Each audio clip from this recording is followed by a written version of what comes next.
श्री राम ज्योतिष India YouTube channel में सभी ज्योतिष प्रेमियों का स्वागत है। आज की कक्षा का विषय प्रसंग है दिग्बली ग्रह का क्या फल होता है, उसकी चर्चा करेंगे। प्रथम भाव में बुध और गुरु दिग्बली होते हैं। चतुर्थ भाव में चंद्रमा और शुक्र दिग्बली होती है। सप्तम भाव में शनि दिग्बली होता है और दसम भाव में सूर्य और मंगल दिग्बल को प्राप्त करते हैं। दिग्बली ग्रह अपने दिग्बल भाव के भाव मध्य के जितना निकट होगा उतना ही उसका दिग्बल अधिक होगा। इस प्रकार जो ग्रह दिग्बली होता है वह अपनी दिशा में जातक को ले जाकर रत्न, धन, वस्त्र, आभूषण और वाहन आदि का सुख प्राप्त कराता है और जातक को धन और वैभव से युक्त, तेजस्वी और यशस्वी बनाता है। हर ग्रह का अपना अपना अलग अलग प्रभाव होता है। तो विचार करते हैं हर ग्रह का कि यदि कोई ग्रह दिग्बली होता है तो वह जातक पर अपना क्या प्रभाव देता है। दिग्बल में जितना कम होगा उतना ही प्रभाव कम होगा, दिग्बल जितना अधिक होगा उतना ही प्रभाव अधिक होगा। बलाबल के आधार पर हम निर्णय कर सकते हैं। दिग्बल से हीन होगा तो उन फलों में काफी हद तक कमी आ सकती है। यदि किसी जातक का सूर्य दिग्बली होता है, दिग्बल से युक्त होता है, तो ऐसा जातक अनेक प्रकार की धन वैभव से युक्त होता है। स्वयं एक अधिकारी या अधिकार प्रदान करने वाला या अधिकारों का स्वामी होता है।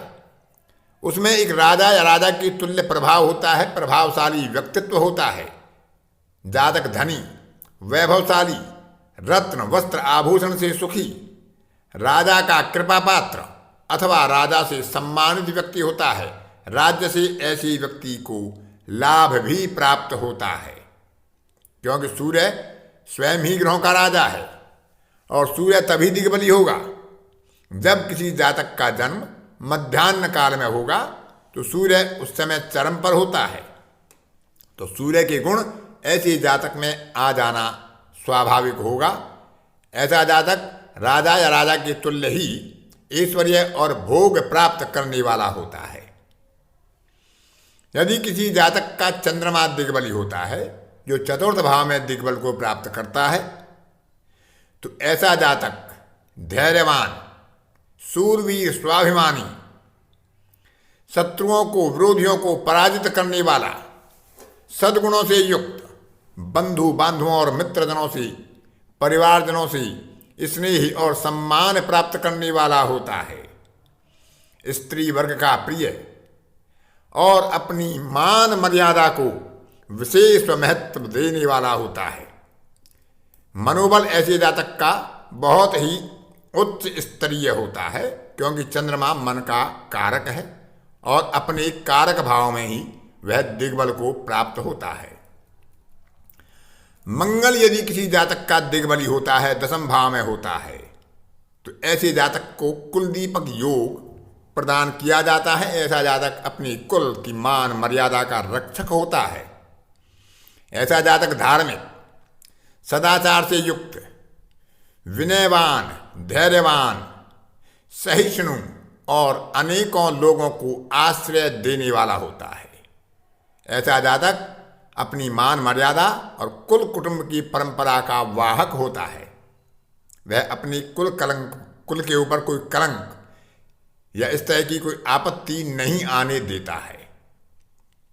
यदि किसी जातक का बुध दिग्बली होता है, तो बुध क्योंकि बौद्धिक ग्रह है और वह लग्न में दिग्बली होता है, तो ऐसा जातक विद्यावान, हास परिहास से युक्त वाणी बोलने वाला, स्नेह, सौहार्द और उदारता का स्वामी, प्रत्येक कार्य करने में कुशल, प्रसन्नचित्त, यशस्वी और सौभाग्यशाली होता है। बुध के गुण उसमें होते हैं। बौद्धिक क्षमता ऐसी जातक की बहुत ही अनुकूल होती है। समय के अनुसार अपने आप को परिवर्तित करने में वह सफल होता है। स्वयं प्रसन्नचित्त होता है, दूसरों को भी प्रसन्नचित्त रखने का प्रयास करता है। यदि किसी जातक का बृहस्पति दिग्बली होता है, क्योंकि बृहस्पति भी ज्ञान, धन और बुद्धि का कारक है, लग्न में ही वह दिग्बली होता है, तो दिग्बली होने पर गुरु जातक को विद्वान, गुणवान, अन्न, धन और वस्त्र से सुखी बनाता है। शत्रुओं की भय से मुक्त, शत्रुओं पर विजय प्राप्त करने वाला, निर्भीक व्यक्तित्व का धनी बनाता है। ऐसे जातक में अपने कुल कुटुंब की गरिमा और गौरव भरपूर होता है, क्योंकि गुरु गुरुत्व का और गरिमा का कारक है। तो अपने गौरव और अपनी गरिमा के लिए ऐसा जातक प्रसिद्ध होता है और अपने गौरव पर आंच नहीं आने देता है। पंचम, सप्तम और नवम भाव पर गुरु की दृष्टि जाती है, तो ऐसा जातक सदाचार और सद्गुणों से युक्त होता है। इसके बाद विचार करते हैं शुक्र पर। शुक्र यदि दिग्बली होता है, चतुर्थ भाव में शुक्र दिग्बली माना जाता है, क्योंकि चतुर्थ भाव सुख का भाव है और शुक्र और चंद्रमा दोनों सुख के कारक हैं। तो दिग्बली शुक्र होने पर या दिग्बल में पूर्ण होने पर ऐसा जातक सुंदर होता है, प्रसन्नचित्त, शत्रु पक्ष से रहित होता है। ऐसे जातक के शत्रु नहीं होते हैं, ना कि बराबर होते हैं, क्योंकि उसका व्यवहार ही ऐसा होता है कि वह अपने शत्रुओं को भी मित्र बनाने में समर्थ होता है। देश विदेश में ऐसा जातक प्रतिष्ठा प्राप्त करता है, स्वभाव में उदार होता है, धनवान, पुत्र और कलत्र के सुख से युक्त होता है, गृह वाहन का सुख ऐसे जातक को अच्छा प्राप्त होता है।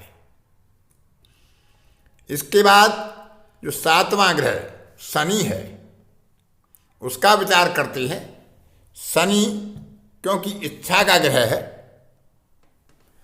महत्वाकांक्षा का ग्रह है, दंडाधिकारी है, सप्तम भाव में यह दिग्बली होता है और नैसर्गिक रूप से सप्तम भाव में तुला राशि पड़ती है, जहां यह उच्च होता है। तो सप्तम भाव में अकेला शनि ही दिग्बल को प्राप्त होता है। तो शनि जब दिग्बली होगा तो उसकी नवम पर दृष्टि जाएगी, चतुर्थ भाव पर दृष्टि जाएगी और लगन भाव पर दृष्टि जाएगी। और वैसे भी कहते हैं कि स्थान हानि करो जीवा, स्थान वृद्धि करो शनि। तो शनि जिस स्थान पर बैठता है उसकी वृद्धि ही करता है। सप्तम भाव हमारे जीवन साथी का है, व्यवसाय का है, व्यापार का है, और सिंहासन प्राप्ति का भाव भी सप्तम है। तो सप्तम भाव में जब दिग्बली होकर शनि बैठेगा तो ऐसा जातक देवता और ब्राह्मणों का भक्त होता है। भोग विलास में ऐसे जातक की रुचि होती है। गीत, संगीत, नृत्य आदि का प्रेमी होता है। वाग कौशल में चतुर, अन्न और धन आदि के सुख से युक्त होता है। महत्वाकांक्षा ऐसे जातक की कुछ अधिक होती है सामान्य लोगों की अपेक्षा। तो इस प्रकार से हम सातों ग्रहों का दिग्बल का विचार कर सकते हैं। राहु और केतु को किसी भी राशि में कोई दिग्बल प्राप्त नहीं होता है और ना ही उनकी दिग्बल की गणना होती है। लेकिन यदि वह केंद्र भाव में बैठते हैं और उनके साथ कोई दिग्बली ग्रह बैठता है या दिग्बली ग्रह की उस पर दृष्टि जाती हो राहु या केतु पर, तो वह भी जो राहु और केतु हैं अपने दृष्टा या युति कारक दिग्बल ग्रह का प्रभाव लेकर अपनी दशा अंतर्दशा में उस ग्रह की जो दिग्बल है और दृष्टि या युति के द्वारा राहु और केतु को प्रभावित कर रहा है, तो वह भी अपनी दशा अंतर्दशा के काल में ऐसे जातक को उन दिग्बल ग्रहों के फल से विभूषित करते हैं। क्योंकि राहु केतु छाया ग्रह हैं, उनका अपना कोई अस्तित्व नहीं है भौतिक रूप से। इसलिए जिस ग्रह के साथ बैठेंगे दिग्बली ग्रह के या दिग्बली ग्रह की दृष्टि में बैठेंगे, उसका प्रभाव लेकर उसके प्रभाव को जातक को अपनी दशा अंतर्दशा में प्रदान करेंगे। तो इस प्रकार से हम दिग्बली ग्रह के फलों का विचार कर सकते हैं। आज की कक्षा में इतना ही। अन्य किसी कक्षा में फिर किसी नए विषय के साथ आपसे मुलाकात होगी। तब तक के लिए अपनी वाणी को विराम देता हूँ। धन्यवाद।